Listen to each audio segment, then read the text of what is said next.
J'ai découvert que rien dans la vie n'a de valeur à moins de prendre des risques. Rien du tout. Nelson Mandela a dit qu'il n'y a pas de passion à jouer petit et à se contenter d'une vie qui est en deçà de ceux dont tu es capable de vivre. Maintenant, je suis sûr que dans tes expériences à l'école, en postulant à l'université, en choisissant ta majeure et en décidant de ce que tu veux faire dans la vie, on t'a probablement conseillé de t'assurer d'avoir un plan de secours, quelque chose sur quoi tu peux compter. Mais je n'ai jamais compris ce concept, avoir quelque chose sur quoi compter. Si je dois tomber, je ne veux rien sur quoi retomber, sauf ma foi. Je veux tomber en avant. Je pense qu'au moins de cette façon, je verrai ce que je vais frapper. Tomber en avant, c'est ce que je veux dire. Reggie Jackson a frappé 2600 fois au cours de sa carrière, le plus grand nombre de fois dans l'histoire du baseball. Mais on n'entend pas parler des retraits. Les gens se souviennent des coups de circuit. Tomber en avant. Thomas Edison a mené 1000 expériences ratées. Le saviez-vous? Je ne le savais pas. Parce que la 1000e était l'ampoule électrique. Tomber en avant. Chaque expérience ratée nous rapproche d'un succès. Tu dois prendre des risques. Et je suis sûr que tu l'as probablement déjà entendu. Mais je veux te parler de pourquoi c'est si important. J'ai 3 raisons et tu peux prendre ton iPhone. Tu vas échouer à un moment donné dans ta vie. Accepte-le. Tu vas perdre. Tu vas t'embarrasser. Tu vas être nul dans quelque chose. Il n'y a aucun doute là-dessus. Et je sais que ce n'est probablement pas un discours traditionnel pour une cérémonie de remise des diplômes, mais je te le dis, accepte-le, car c'est inévitable. Et je devrais le savoir. Dans le monde du cinéma, on échoue tout le temps. Plus tard dans ma carrière, j'ai auditionné pour un rôle dans une comédie musicale de Broadway. Un rôle parfait pour moi, je pensais. Sauf que je ne sais pas chanter. Je n'ai pas eu le rôle. Mais voici la chose. Je n'ai pas abandonné. Je ne suis pas tombé en arrière.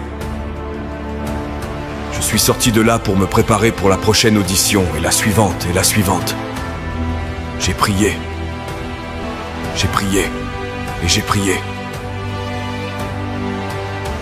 Mais j'ai continué à échouer et à échouer et à échouer. Et cela n'avait pas d'importance, car tu sais quoi? Il y a un vieil adage. Si tu traînes dans le salon de coiffure assez longtemps, tôt ou tard, tu auras une coupe de cheveux. Donc, tu vas obtenir une opportunité. Et j'ai eu cette opportunité.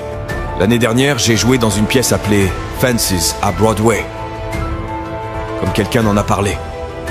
J'ai remporté le Tony Award. Et je n'ai pas eu à chanter d'ailleurs. Mais voici la cerise sur le gâteau. C'était au théâtre de la cour.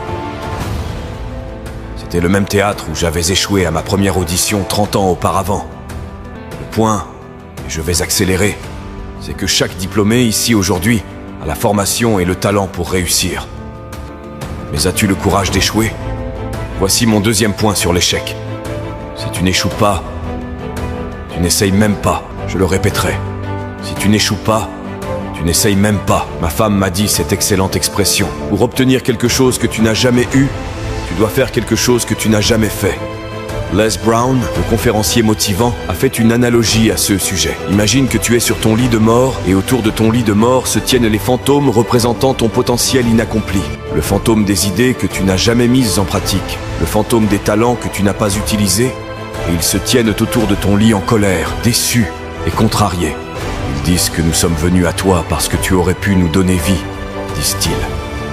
Et maintenant, nous devons aller ensemble à la tombe. Alors je te demande aujourd'hui, combien de fantômes seront autour de ton lit quand ton heure viendra? Tu as investi beaucoup dans ton éducation et les gens ont investi en toi. Et laisse-moi te dire, le monde a besoin de tes talents et cela plus que jamais. Je reviens, tu dois donner tout ce que tu as. Que ce soit ton temps, ton talent, tes prières ou tes trésors. La question est celle-ci. Que feras-tu avec ce que tu as? Je ne parle pas de combien tu as. Certains d'entre vous sont des majors en commerce. D'autres sont des théologiens, des infirmières, des sociologues. Certains d'entre vous ont de l'argent, d'autres ont de la patience, de la gentillesse, de l'amour. Certains d'entre vous ont le don de supporter longtemps. Peu importe ce que c'est, quel que soit ton don, que feras-tu avec ce que tu as? Bon, maintenant voici mon dernier point sur l'échec. Parfois, L'échec est la meilleure façon de comprendre où tu vas. Ta vie ne suivra jamais un chemin droit. J'ai commencé à l'université Fordham en tant qu'étudiant en pré-médecine. J'ai suivi un cours appelé morphogenèse cardiaque. Je ne pouvais pas le lire, je ne pouvais pas le dire, je ne pouvais certainement pas le réussir. Alors j'ai décidé de passer en pré-droit, puis en journalisme, et sans orientation académique, mes notes ont pris leur propre direction. J'avais une moyenne de 1,8 un semestre. Et l'université m'a très poliment suggéré qu'il serait peut-être préférable de prendre un peu de temps libre. J'avais 20 ans. J'étais au plus bas.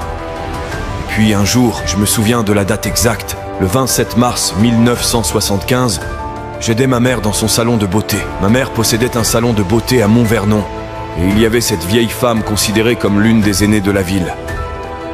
Je ne la connaissais pas personnellement, je me regardais dans le miroir, et à chaque fois que je regardais dans le miroir, je pouvais la voir derrière moi. Et elle me fixait, continuait de me regarder. Chaque fois que je la regardais, me lançait ces regards étranges. Alors elle a finalement retiré le séchoir de sa tête, elle a dit quelque chose que je n'oublierai jamais. Tout d'abord, elle a dit « Quelqu'un me donne une feuille de papier ». Elle a dit « Jeune garçon, j'ai une prophétie. Une prophétie spirituelle. Elle a dit que tu vas parcourir le monde et parler à des millions de personnes. Maintenant, garde à l'esprit que j'avais 20 ans. J'avais abandonné l'école. En fait, sage, je pensais peut-être qu'elle avait quelque chose dans sa boule de cristal à propos de moi retournant à l'école à l'automne prochain.